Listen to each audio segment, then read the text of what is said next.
నా చావుకు కారణం టీడీపీ వాళ్ళే అంటూ కన్నీళ్లు పెట్టిస్తున్న శ్రావణి వాయిస్ ఓవర్. సో అసలు ఏం జరిగింది? ఆవిడ స్టోరీ ఏంటి?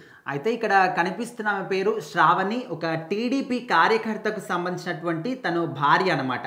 సో ఆయన పేరు శ్రీనివాసు. 3 సంవత్సరాల క్రితం అదే ఊర్లో ఉన్నటువంటి శ్రావణిని ప్రేమించి పెళ్లి చేసుకున్నారు.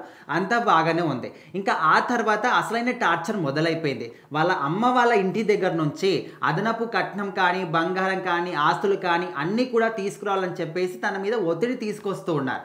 అయినప్పటికీ కూడా తను చాలా ఓపికగా ఉంటూ వస్తుంది.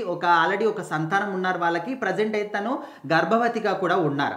అయితే ఇంకా మరీ వచ్చేసరికి ఇక్కడ కళ్యాణదుర్గం పోలీస్ స్టేషన్లో కూడా కంప్లైంట్ ఇచ్చింది తను. ఈ విధంగా జరుగుతుందానికి, ఈ విధంగా చేస్తున్నారు అని చెప్పేసి.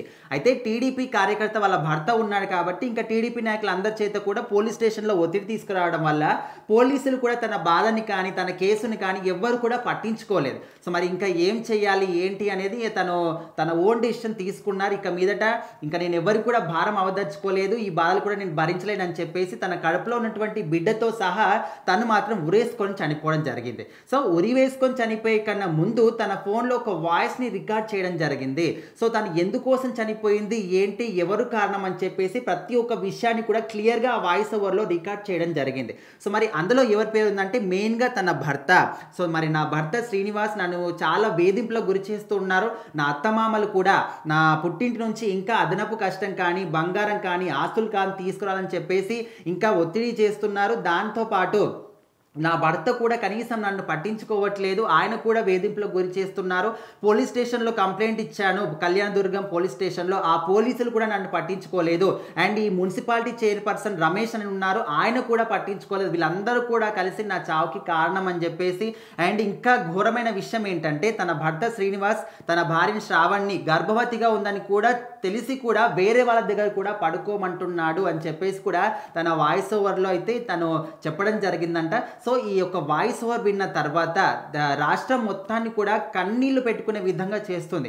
అంటే ఒక గర్భిణీ స్త్రీని అంటే ఈ విధంగా వేధించడమే కాకుండా వేరే వాళ్ళ దగ్గర కూడా సొంత భర్తనే పడుకోమని చెప్తున్నాడా అని చెప్పేసి ఒక ఆడదానికి టీడీపీ ప్రభుత్వం అంటే ముఖ్యంగా టీడీపీ ప్రభుత్వంలో కూటమిలో మన సిబిఎన్ గారు ఎంతో అనుభవం ఉన్న వ్యక్తి. సో మరి ఆయన ఎంతో విజన్ ఉన్న వ్యక్తి. ఇలాంటి ఒక ప్రభుత్వ పరిపాలనలో కూడా మీ పార్టీలో ఉన్న వాళ్ళే ఇంత ఘోరాతి ఘోరమైనటువంటి చర్యలకు పాల్పడుతున్నారు అని చెప్పేసి కూడా చాలా మంది బాధపడుతూ ఉన్నారు. సో మరి అక్కడ పోలీస్ యంత్రాంగం కూడా పట్టించుకోకపోవడం అనేది చాలా దౌర్భాగ్యమైనటువంటి విషయం అని చెప్పేసి కూడా రాష్ట్ర ప్రజలు అనుకుంటూ ఉన్నారు. ఏదేమైనప్పటికీ ఒక ఆడపిల్లకు అన్యాయం జరిగినప్పుడు పవన్ కళ్యాణ్ గారు చాలా తొందరగా రియాక్ట్ అవుతూ ఉంటారు. మరి ఇప్పుడు ఇక్కడ వాళ్ళ పార్టీలో ఉన్నటువంటి ఒక కార్యకర్త భార్యనే ఇంత ఘోరంగా చనిపోవడం జరిగింది.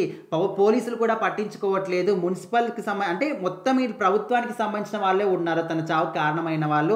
సో మరి ప్రభుత్వం ఎలాంటి చర్యలు తీసుకుంటుంది వీళ్ళ మీద అని చెప్పేసి అయితే వెయిట్ చేస్తూ ఉన్నారు. ఏదేమైనప్పటికీ శ్రావణి చెప్పినటువంటి ఈ యొక్క సూసైడ్ నోట్ అనేది అందరినీ కూడా కలిచివేస్తూ వస్తుంది.